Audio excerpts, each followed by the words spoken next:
Tahanan Ukraina yang berada di Denmark dilepaskan. Hal ini dilakukan agar mereka dapat membantu Ukraina berperang melawan Rusia.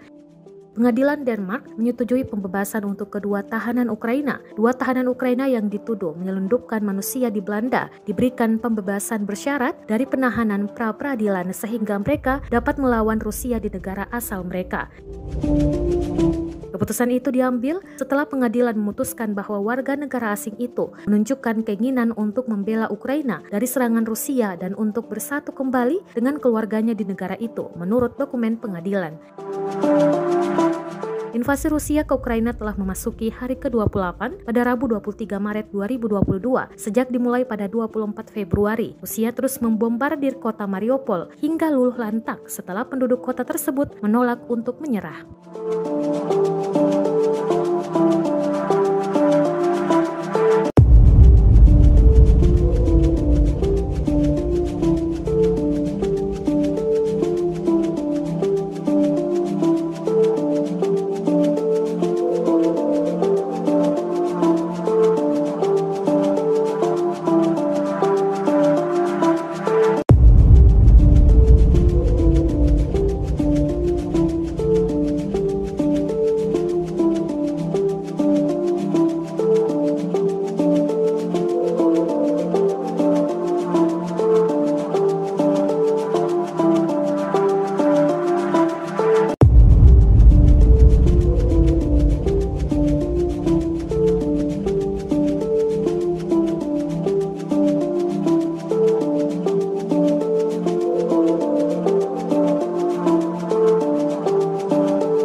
Terima kasih sudah nonton.